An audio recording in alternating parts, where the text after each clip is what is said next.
আর রাজ্যের রাজা প্রতাপ ছিলেন ন্যায়পরায়ণ শাসক। রানী রুক্মিণী ছিলেন কোমল হৃদয়ের এক রানী। আর তাদের ৩ কন্যা উর্মিলা, নলিনী আর তিলোত্তমা ছিল রাজ্যের প্রাণ। তবে তারা শুধু রাজকন্যাই নয়, তারা ছিল ৩ পরী রাজকন্যা, যা ছিল এক বৃদ্ধার ভবিষ্যৎবাণীর গুণ। উর্মিলার হাতে ছিল আলোর শক্তি, নলিনীর কণ্ঠে ছিল সঙ্গীতের জাদু, আর তিলোত্তমার চোখে ছিল স্বপ্নের জাদু, যে ভবিষ্যৎ দেখতে পারত। কিন্তু সুখের রাজ্যে কখনোই দীর্ঘদিন শান্তি থাকে না। দূরের অন্ধকার পর্বতের গুহায় বাস করত এক অন্ধকার ভয়ঙ্কর জাদুকর, যার নাম অসুর। তার একটাই লক্ষ্য, অরুণ রাজ্য দখল করে মানুষের আনন্দ কেড়ে নেওয়া। তাই সেই অসুর সবসময় জাদুবিদ্যা নিয়ে ধ্যানমগ্ন থাকত। এক বিকালে সূর্য অস্ত যাচ্ছে, আকাশ কালচে। ৩ বোন বাগানে হাঁটছিল। আজ আকাশটা কেমন যেন অস্বাভাবিক মনে হচ্ছে আকাশের আলো যেন ম্লান হয়ে আসছে। হ্যাঁ আপু, আকাশটা যেন শান্ত, এমন নীরবতা আমি আগে কখনো দেখিনি। আজকে পাখিরাও যেন গান গাইছে না। আপু, গতকাল রাতে আমি স্বপ্নে দেখেছি কালো ছায়া পুরো রাজ্য ঢেকে ফেলেছে। বাবা বন্দী হয়ে আছেন, অসুর আবার ফিরে এসেছে। বন্ধুরা, তোমরা যারা যারা গল্পটি দেখছো তোমাদের নাম কমেন্টে লিখে জানাও, আমরা নেক্সট গল্প তোমাদের নাম দিয়ে বানাবো। তখন ওদের মধ্যে উর্মিলা বলল, বোন, তোর কথাই যদি সত্যি হয় তাহলে আমাদের সবাইকে প্রস্তুত থাকতে হবে, যেন আমরা শয়তান অসুরকে পরাজিত করতে পারি, সেই সাথে আমাদের রাজ্যকেও বাঁচাতে পারি। এইসব কথা বলতে বলতে সন্ধ্যা হয়ে যায়। তারা ৩ পরী রাজকন্যা প্রাসাদে ফিরে যায়, আর তারা আলোচনায় বসে কিভাবে এগুলে রাজ্যের সবার ভালো হবে। অন্যদিকে রাজসভায় বসে আছেন রাজা প্রতাপ, পাশে রানী রুক্মিণী। হঠাৎ বজ্রপাত শুরু হয়, সেই সাথে কালো ধোঁয়া চারপাশ ঘিরে ধরে, আর সেই কালো ধোঁয়ার ভেতর থেকে হাজির হয় শয়তান দুষ্টু জাদুকর অসুর। হা হা হা হা হা। রাজা প্রতাপ সিংহ, তোমার সুখের রাজত্ব শেষ হলো। আজ থেকে অরুণ রাজ্য হবে আমার অন্ধকার সাম্রাজ্য। তুমি পারলে আমাকে আটকে দেখাও। শয়তান জাদুকর, তুমি যতই অন্ধকার ছড়াও, মানুষ কখনোই তোমাকে মানবে না, সেই সাথে সবাই তোমাকে ধ্বংস করে ফেলবে। আহ, ওরা আমার কিচ্ছু করতে পারবে না। আমি এই পৃথিবীর সবচেয়ে শক্তিশালী জাদুকর। আর মানুষ হাসুক, আনন্দে বাঁচুক, গান গাক, তা আমি সহ্য করতে পারি না। হা হা হা হা হা। অসুর জাদুর শিকল ছুঁড়ে রাজার হাত বেঁধে ফেলে। রানী রুক্মিণী চমকে ওঠেন এবং রাজাকে হাত বাঁধা অবস্থায় দেখে অনেক কান্না করতে থাকেন। রানী, তুমি কান্না করো না, আমার কিছুই হবে না। আমাদের কন্যারা এই কালো জাদুর হাত থেকে রাজ্যকে বাঁচাতে পারবে। তুমি মনে রেখো, আলো, সঙ্গীত আর স্বপ্নই আসল শক্তি, যা ওদের মধ্যে আছে। তারপর দুষ্ট অসুর রাজাকে নিয়ে কালো ধোঁয়ার মধ্যে মিলিয়ে যায়। রানী কান্নায় ভেঙে পড়েন। তখনই রানীর ৩ পরীকন্যা সেখানে আসে। মা, তুমি এখানে একা বসে কান্না করছো কেন? আর বাবাই বা কোথায়? তাকে প্রাসাদের কোথাও দেখতে পাচ্ছি না কেন?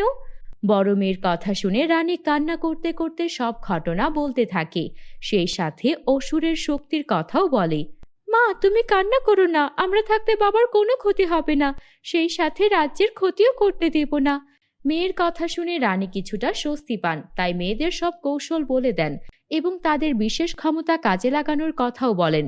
আমাদের বাবা বন্দী হয়ে গেছেন, আমরা কি তাকে ফিরিয়ে আনতে পারবো? আমরা কি দুষ্ট অসুরকে পরাজিত করতে পারবো? উর্মিলা বলে, বোনেরা, ভয় পেলে চলবে না, আমরা ৩ জন একসাথেই থাকবো, অন্ধকার ভাঙতে পারবো, আর আমাদের বিশেষ ক্ষমতা আছে, যা কাজে লাগানোর সময় এসে গেছে। তিলোত্তমা তখন বলে, আপু, আমি স্বপ্নে দেখেছি আমরা ৩ জনের হাতে হাত রেখে শক্তি একত্র করলে অসুরকে হারানো সম্ভব। তাহলে চলো, আমরা আর দেরি না করে আমাদের বাবা আর রাজ্য দুটোকেই বাঁচাই, আমাদের এখনই শুরু করতে হবে। তারপর তারা ৩ পরী রাজকন্যা তাদের শক্তি প্রয়োগ করে এবং তাদের ডানা দিয়ে আকাশে উড়ে অসুরের গুহার সন্ধান করতে থাকে। তারা ৩ পরী রাজকন্যা বোন এক রহস্যময় বনে পৌঁছে যায়, যেখানে বাতাস শীষ দিচ্ছে, গাছগুলো দুলছে। হঠাৎ গাছপালা জীবন্ত হয়ে ওঠে, আর এসব দেখে তারা সেই বনে কিছুক্ষণ অবস্থান করে। তোমরা বাঁচতে চাইলে ফিরে যাও, অন্ধকার তোমাদেরকে গ্রাস করবে, তাই আর সামনের দিকে যেও না। ওদের ৩ বোনকে একটা জাদুকরি গাছ ডেকে এই কথা বলতে থাকে। না, তুমি আমাদের আটকাতে পারবে না, আমরা তোমার কোনো কথাই ভয় করি না। উর্মিলার কথা শুনে গাছগুলো শান্ত হয়ে যায়, তাদেরকে ছেড়ে দেয়। চারিদিকে আলোর ঝলকানি। তিলোত্তমা হেসে বলে, দেখলে, ভয় ভাঙতে আমাদের শক্তি যথেষ্ট। এবার আমাদের দুষ্টু অসুরের গুহায় যেতে হবে। এই কথা বলে তারা 3 পরী রাজকন্যা অসুরের গুহার দিকে এগিয়ে যায়। তারা একটা গুহার কাছে পৌঁছে যায়। তখন কালো পোশাক পরা এক নারী সামনে আসে, যে অসুরের সহযোগী। তার নাম মায়াবিনী। তোরা রাজকন্যারা কি ভেবেছিস কালো জাদুকরের দুর্গে পৌঁছানো এত সহজ? তোরা বাঁচতে চাইলে ফিরে যা। তুমি কে তুমি? আমাদের পথ আটকাচ্ছ কেন? আমরা অসুরের কাছে যাব, তুমি আমাদের যেতে দাও। আমি অন্ধকারের রানী, আমি তোদের স্বপ্ন ভেঙে দেব। আর জাদুকরের সাথে দেখা করতে হলে আমার সাথে লড়াই করতে হবে, তবেই তোরা ভিতরে যেতে পারবি। তিলোত্তমা বলে, স্বপ্ন কখনোই ভাঙে না, স্বপ্নই আমাদের শক্তি। আমরা তোমার সাথে লড়াই করতে প্রস্তুত। তারপর মায়াবিনী তার চোখ দিয়ে জাদুর আগুন ছোড়ে। অন্যদিকে উর্মিলা আলোর ঢাল নামায়। শেষে 3 জনের শক্তি এক হয়ে মায়াবিনীকে পরাজিত করে। সে ধোঁয়ায় মিলিয়ে যায়। তারা 3 পরী রাজকন্যা বোন কালো দুর্গে প্রবেশ করে। তখনই তারা তাদের হাত বাঁধা বাবাকে দেখতে পায়। তখনই উর্মিলা, নলিনী ও তিলোত্তমা কান্নায় ভেঙে পড়ে।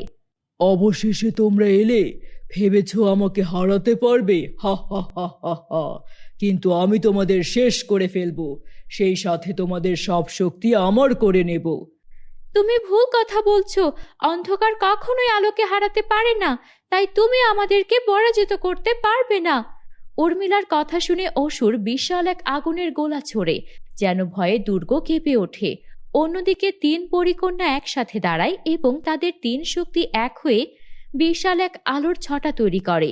অসুর চিৎকার করে ধোঁয়ায় মিলিয়ে যায়। দুর্গ ভেঙে পড়ে। রাজা প্রতাপ মুক্ত হয়ে যান, যা দেখে তারা 3 পরিকন্যা আনন্দে হাসতে থাকে। আমার সাহসী কন্যারা, তোমরা প্রমাণ করেছো একতা আর ভালোবাসাই সবচেয়ে বড় শক্তি। তারপর তারা সবাই একসাথে আবার প্রাসাদে ফিরে যায়। তখন আকাশে নতুন সূর্য ওঠে। পাখিরা আনন্দে গান গাইতে শুরু করে। চারিদিকে উৎসবের আমেজ। তারা 3 পরিকন্যা গ্রামের সবাইকে সাহায্য করতে থাকে। সেই সাথে তারাও অনেক হাসি খুশি দিন কাটাতে থাকে। বন্ধুরা, তোমরা যারা যারা গল্পটি দেখছো, তোমাদের নাম কমেন্টে লিখে জানিও। আমরা নেক্সট গল্প তোমাদের নাম দিয়ে বানাবো। আর আমাদের চ্যানেলে নতুন হলে আমাদের চ্যানেলটিকে সাবস্ক্রাইব করতে ভুলো না যেন। Bye bye. অনেক দিন আগের কথা। একটা সুন্দর গ্রাম ছিল, আর সেই গ্রামের এক কোণে বাস করত এক বিধবা মা। তার 3 মেয়ে। বড় মেয়ের নাম সাদিয়া, যে মায়ের কাছে বসে সেলাইয়ের কাজে সাহায্য করে। মেঝো মেয়ের নাম মাইশা, সে সব সময় ঘর গোছাতো। আর ছোট মেয়ের নাম ছিল শিউলি। শিউলি অনেক আদরের ছিল, তাই ওকে কোনো কাজ করতে হতো না। ওদের মা ঘরে বসে বিভিন্ন ধরনের কাপড় ও জামা লেহেঙ্গা সেলাই করত। তা দিয়েই ওদের সংসার চলতো। সেই সাথে তিনি এভাবেই মেয়েদের বড় করছিলেন। একদিন তার মেয়ে সাদিয়া বলে, মা, কালকে সকালে তুমি কাপড় নিয়ে আসলে আর আজকে তা শেষ করে ফেললে। তোমার হাতে মা জাদু আছে। সাদিয়ার এই কথা শুনে ওর মা হাসতে থাকে আর কাপড় সেলাই করতে করতে বলে, মারে, আমার হাতে জাদু আছে কিনা জানি না, কিন্তু সকল কথা ভেবে আমাকে সেলাইয়ের কাজ চালাতে হয়, তাই হয়তো বেশি কাজ করতে পারছি। মায়ের এই কথা শুনে সাদিয়া মন খারাপ করে বলে, মা, আজকে যদি বাবা বেঁচে থাকতো তাহলে হয়তো এমন কষ্ট তোমাকে করতে হতো না। আর আমরা এত অপয়া যে আমরা আমাদের বাবাকে মেরেই ফেললাম। এই কথা বলে সাদিয়া কান্না করে দেয়। তখন মেয়ের কান্না দেখে ওদের মা সেলাইয়ের কাজ না করে মেয়ের কাছে যায় আর বলে, সাদিয়া, তুমি এসব কি বলছো মা? আমি কি তোমাকে কোনোদিন তোমাদের বাবার মৃত্যুর জন্য দায়ী করেছি? তাহলে আজ হঠাৎ কেন এই কথা বলছো? মায়ের কথা শুনেও সাদিয়া কিছুই বলে না, শুধু কান্না করতে থাকে। তখন তার মেঝো মেয়ে আসে আর বলে, মা, আপু সত্যি কথাই তো বলছে।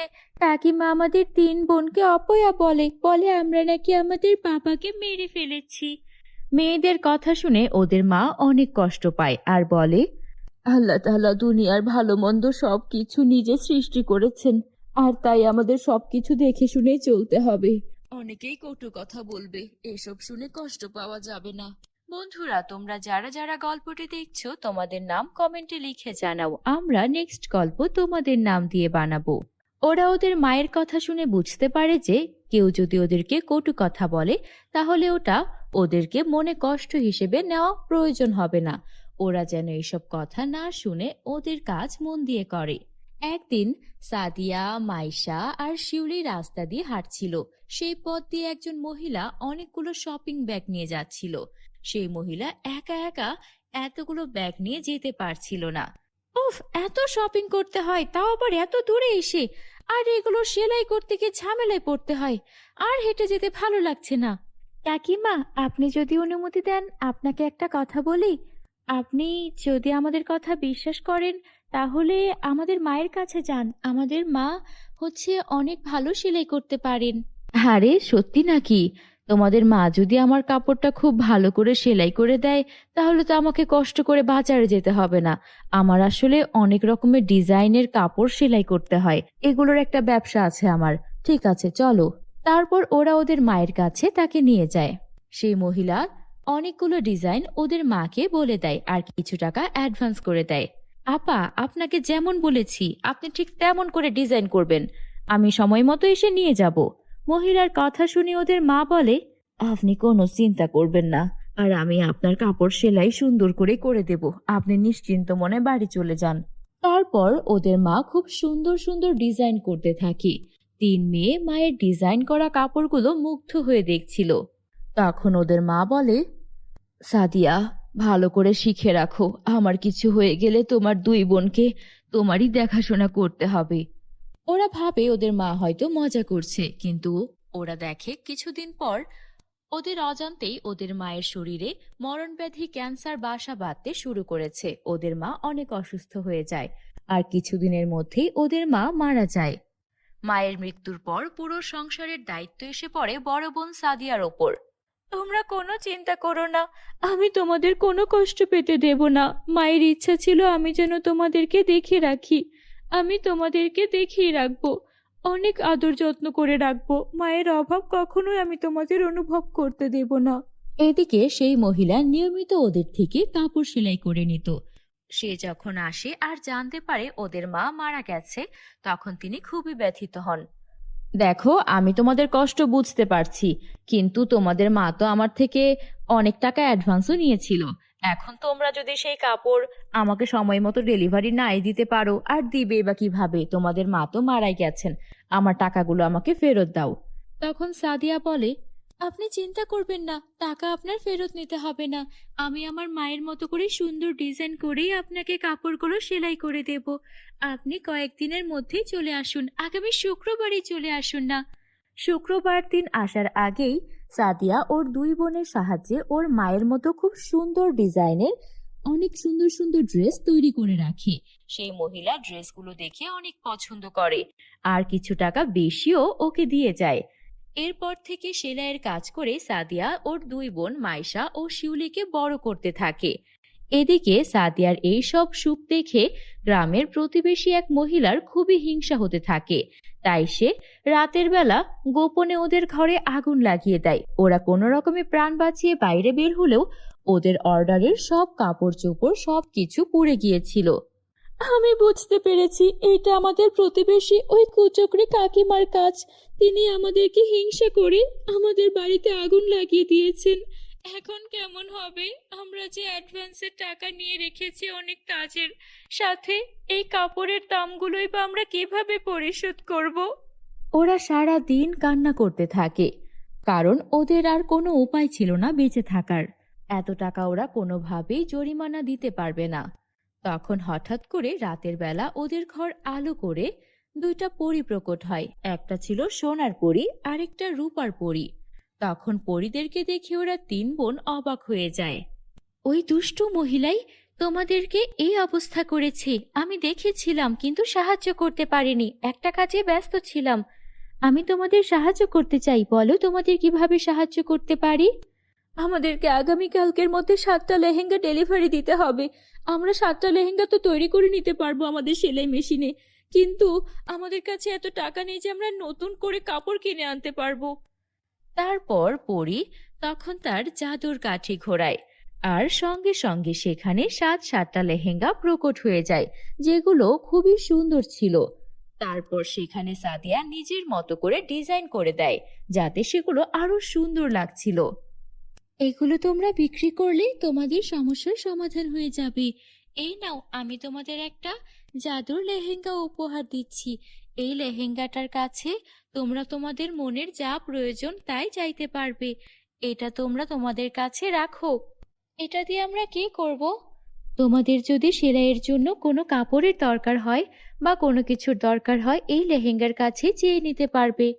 তারপর ওরা সেই জাদুর লেহেঙ্গার থেকে অনেক অনেক কাপড় চেয়ে নিয়ে প্রতিনিয়ত সুন্দর সুন্দর ডিজাইনের লেহেঙ্গা বানিয়ে বিক্রি করতে থাকে। কিছুদিন পর ওরা 3 বোন খুব বড় একটা দোকান দেয়, যেখানে ওরা প্রতিনিয়ত সুন্দর সুন্দর ডিজাইনের লেহেঙ্গা বিক্রি করত। এরপর ওদের জীবনে আর কোনো কষ্ট থাকে না। ওরা 3 বোন সুখে শান্তিতে বসবাস করতে থাকে। বন্ধুরা, আমাদের চ্যানেলে নতুন হলে আমাদের চ্যানেলটিকে সাবস্ক্রাইব করতে ভুলো না যেন। Bye bye.